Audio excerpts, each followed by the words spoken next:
जय जोहार, नमस्कार संगवारी हो। स्वागत है आप सभी का दैनिक छत्तीसगढ़ चैनल पर। मैं हूं अभिजीत कुमार, लेकर हाजिर हो चुका हूं छत्तीसगढ़ प्रदेश के आज के प्रादेशिक समाचार। दोस्तों, आज की सबसे पहली बड़ी खबर से शुरुआत करें, जहां पर रायपुर में भाजपा का जबरदस्त हल्ला बोल निकलकर सामने आया है। डॉक्टर रमन सिंह समेत सैकड़ों कार्यकर्ताओं को गिरफ्तार कर लिया गया है बीते दिन। ऐसे में पूर्व सीएम का कहना है कि यह मेरा गुस्सा नहीं, किसानों की नाराजगी है। दरअसल धान खरीदी की दिक्कतों पर सरकार के खिलाफ सबसे बड़ा प्रदर्शन यहां पर भाजपा ने सरकार के खिलाफ मोर्चा खोलते हुए कर दिया है। वही विपक्ष में आने के बाद पहली बार सड़क पर भाजपा के सभी बड़े नेता मौजूद थे। धान खरीदी में फैली अव्यवस्था के खिलाफ रायपुर में प्रदर्शन करते हुए पूर्व मुख्यमंत्री और भाजपा के राष्ट्रीय उपाध्यक्ष डॉक्टर रमन सिंह समेत जो सैकड़ों कार्यकर्ता है भाजपा के, इनको गिरफ्तार कर लिया गया है। भाजपा धान खरीदी की व्यवस्था को पूरी तरीके से ध्वस्त बता करके प्रदर्शन कर रही थी। वही विपक्ष में आने के बाद भाजपा का अब तक का यह सबसे बड़ा प्रदर्शन बताया जा रहा है।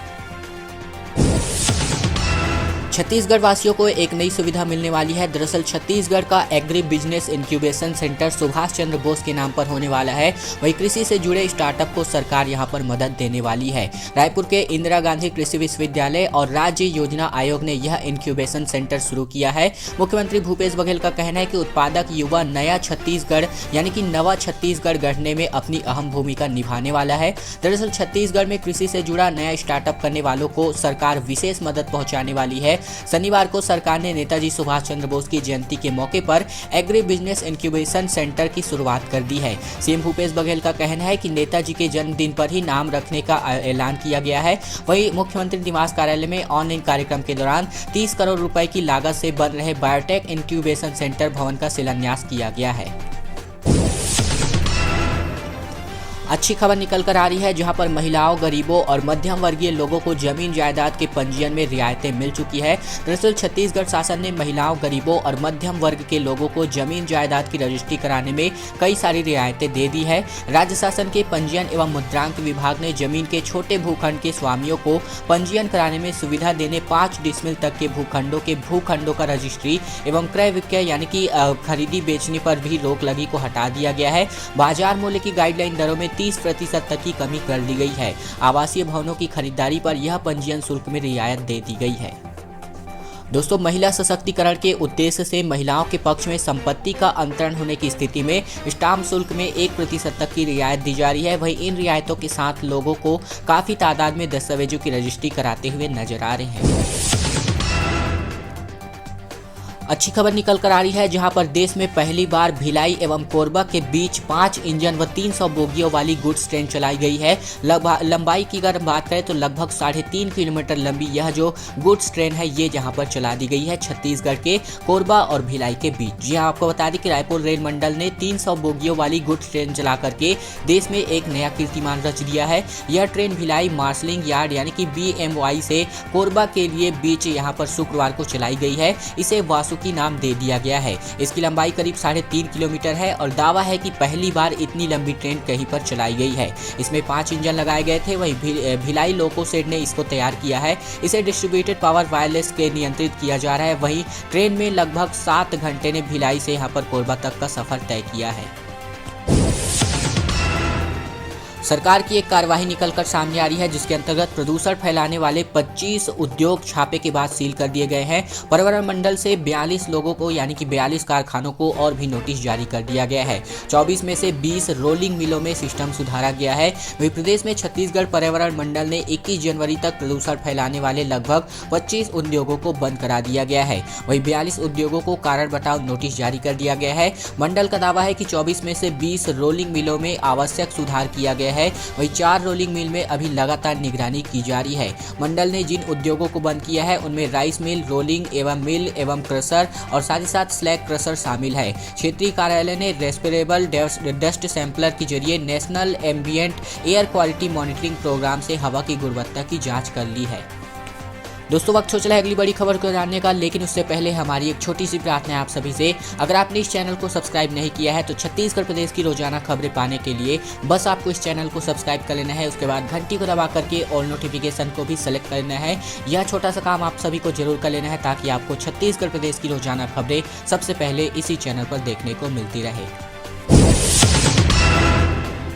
मंत्री टीएस सिंहदेव का एक बड़ा बयान निकलकर सामने आ रहा है। दरअसल तीसरा ट्रायल पूरा होने के बाद यहां पर इनका कहना है कि खुद जो है कोवैक्सीन का टीका लगवाने वाला हूं, ऐसा टीएस सिंहदेव का जो बयान है निकलकर सामने आ रहा है। दरअसल छत्तीसगढ़ के स्वास्थ्य मंत्री टीएस सिंहदेव ने वैक्सीनेशन को लेकर के बड़ा बयान दे दिया है। इनका कहना है कि तीसरा ट्रायल पूरा होने के बाद वे भारत बायोटेक द्वारा इजाद की गई कोवैक्सीन का टीका लगवाने वाले हैं। यह प्रक्रिया पूरी होने तक वे इंतजार करने वाले हैं और दूसरे चरण में मुख्यमंत्री भूपेश बघेल सहित मंत्रिमंडल के अधिकांश सदस्यों को टीका लग सकता है। कृषि कानूनों को लागू करने के लिए राज्यों को केंद्र जो है छूट दे रही है। भाजपा शासित राज्य में पहले लागू करने की संभावनाओं पर विचार किया जा रहा है। दरअसल किसान आंदोलन पर इलेक्ट्रॉनिक मीडिया के इतिहास में शायद ही ऐसी चर्चा हुई हो जो शुक्रवार को जनता टीवी और INA चैनलों के संयुक्त रूप से दिखाई गई है। दरअसल बहुचर्चित कार्यक्रम जो है प्रधान संपादक डॉक्टर हिमांशु द्विवेदी के एंकरिंग में बेहद कम समय में प्रसिद्धि पाने वाला संवाद जो कि पैनल में था वो यहाँ पर प्रस्तुत किया गया था। इस माध्यम से अगर हम आपको बताएं तो सवालों के जवाब में उल्टे सवाल जो है निकलकर सामने आ रहे हैं। दरअसल हरिभूमि में प्रकाशित एक खबर के अनुसार वरिष्ठ पत्रकार सवर्ण गर्ग ने यहाँ पर केंद्र सरकार को फार्मूला देते हुए कहा कि केंद्र को चाहिए कि कृषि कानूनों को लागू करने की छूट राज्य सरकारों को दे। वैसे भी कृषि का राज्य का जो विषय है ये यहाँ पर बताया गया है, या फिर भाजपा नीति सरकारें अपने यहाँ जो है अपने राज्य में कृषि कानूनों को लागू करके एक मॉडल देश के किसानों को दे। जाहिर है अगर मॉडल अच्छा हुआ तो किसान को की रक्षा करने वाला हुआ जैसा बताया जा रहा है, तो बाकी सरकारें बाकी राज्य सरकारें भी ऐसे लागू करने वाली है। किसान खुशी खुशी से अपनाने जा रहे हैं। तो ऐसा एक हमारे बहुचर्चित जो हमारे गर्ग जी हैं तो इनका बयान निकलकर सामने आ रहा है। छत्तीसगढ़ में तेल का खेल यहाँ पर निकलकर सामने आ रहा है। दरअसल डीजल के नाम पर यहाँ पर मिथाइल ईस्टर नामक रसायन का जो बिक्री है वो किया जा रहा था। खाद्य विभाग ने लगभग 25,964 लीटर संदिग्ध बायोडीजल जो है जब्त किया जा चुका है। रायपुर के रावाभाटा के यशोदा बायोफ्यूल पर जो है छापा पड़ा है, जहाँ पर ये जो बायोफ्यूल है डीजल जो है बरामद किया गया है, यानी कि नकली डीजल बरामद किया गया है। फर्म संचालक ने इंदौर की कंपनी से मंगाने की बात कह दी है। दरअसल छत्तीसगढ़ में सरकार अभी चावल और गन्ने से बायोडीजल बनाने के लिए जूझ रही है, लेकिन बाजार में चोरी छिपे तेल का खेल शुरू कर दिया गया है। खाद्य विभाग ने रायपुर के रावाभाटा में यशोदा बायोफ्यूल की नाम की एक फर्म पर छापा मार करके 25,964 लीटर संदिग्ध बायोडीजल जो है जब्त कर दिया है। यहाँ पर सड़क पर विवाद जो है इसकी स्थिति बन गई है। दरअसल कलेक्टर से मिलने गए पेरेंट्स, मुलाकात नहीं हुई तो ये घड़ी चौक पर बैठ गए। पुलिस से यहाँ पर झूमा झटकी भी होती हुई नजर आई है। नगर घड़ी चौक पर शुक्रवार को दोपहर 2:30 बजे पुलिस और पालक संघ के पदाधिकारियों के बीच खासी झूमा झटकी हो गई। पालक संघ के पदाधिकारियों ने बच्चों के साथ नगर घड़ी चौक पर धरना दे दिया। वे बीच सड़क पर बैठ गए और इससे ट्रैफिक भी जाम हो गया और थोड़ी देर में चारों ओर से सड़कों पर गाड़ियों की लंबी कतार लग गई। हालांकि पुलिस अधिकारियों के मुताबिक यहाँ पर पुलिस जैसे ही आई तो पुलिस से झूमा झटकी का माहौल भी निर्मित हो गया। दरअसल कलेक्टर से ये जो पेरेंट्स है बच्चों के, ये यहाँ पर मिलने हुए पहुंचे थे और मुलाकात नहीं होने पर इनका प्रदर्शन बीच रास्ते में ही शुरू हो गया। राज्य में अगर हम मौसम की स्थिति की बात करें तो दक्षिण से आई नमी की वजह से रात के तापमान में फिर से कमी होने के आसार दिखाई दे रहे हैं। उत्तर से आने वाली ठंडी के हवा से असर से अगर हम अभी तक की बात करें, यानी कि वर्तमान स्थिति की बात करें जब यह वीडियो बन रहा है, तो रात में ठंडी बढ़ने से यहाँ पर ठंड जो है कम होने के आसार दिखाई दे रहे हैं। वजह है कि हवा की दिशा फिर से बदल करके दक्षिण पूर्वी हो चुकी है, यानी कि आने वाले दिनों में जो तापमान है वो यहाँ पर इसमें उतार चढ़ाव लगातार बने रहने की संभावना है। हालांकि अगर मैं आपको बताऊं तो सरगुजा संभाग के मैनपाट, जसपुर, बलरामपुर, कोरिया व अंबिकापुर में शीतलहर यहां पर चल रही है। शुक्रवार को रात का तापमान 2 से 5 डिग्री तक यहां पर गिर चुका था, यानी कि आप यहां पर के ठंडी का अनुमान लगा सकते हैं। SCERT का एक बड़ा फैसला निकलकर सामने आया है। दरअसल 6वीं से लेकर के 8वीं तक की बच्चों के मैथ्स यानी कि गणित और विज्ञान के बुक में जो है इंग्लिश के शब्द शामिल होने वाले हैं। त्रिभुज के साथ ट्रायंगल, गुर्दा के साथ यहाँ पर किडनी लिखने के लिए जो भी यहाँ पर रणनीति है तैयार कर ली गई है पाठ्य पुस्तक निगम के द्वारा। दरअसल SCERT ने हिंदी के साथ कोष्ठक में इंग्लिश के आम बोलचाल शब्द लिखने का निर्णय ले लिया है, जिससे बच्चों को अच्छी खासी जो इंग्लिश है वो यहाँ पर सीखने को मिल सकती है। SCERT अगले सत्र यानी कि 2022-23 को लेकर के 6वीं से लेकर के 8वीं तक की मैथ्स और साइंस की किताबों में आम बोलचाल में इस्तेमाल होने वाले इंग्लिश शब्द जो है प्रकाशित करने वाली है। हिंदी के अप्रचलित शब्दों के साथ कोष्ठक में इंग्लिश के शब्द भी लिखे जाएंगे। साइंस की किताब में गुर्दा के साथ किडनी और मैथ्स की बुक में त्रिभुज के साथ कोष्ठक में ट्रायंगल शब्द जो है प्रकाशित किए जाएंगे, ताकि बच्चों के नॉलेज में बहुत ज़्यादा हद तक वृद्धि जो है शुरुआत से ही मिल सके।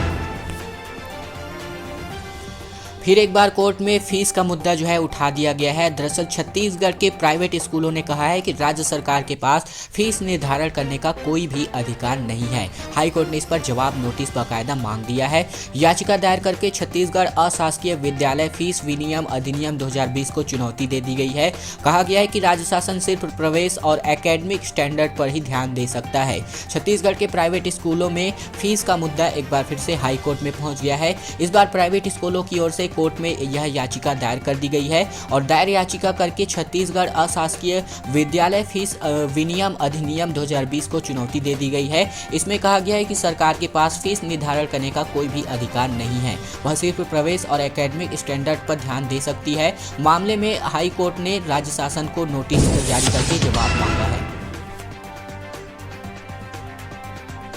वादा खिलाफी पर कोर्ट में सरकार जो है पहुंच चुकी है। दरअसल केंद्र ने किया था कि छत्तीसगढ़ से 60 लाख मीट्रिक टन धान की खरीदी करने का वादा, लेकिन पूरा नहीं होने पर जो है हाई कोर्ट में एक जनहित याचिका दायर कर दी गई है। याचिका में कहा गया है कि कोर्ट एफसीआई को तय सीमा तक धान खरीदी के निर्देश दे। भंडारण की समस्या क्योंकि यहां पर फेस की जा रही है।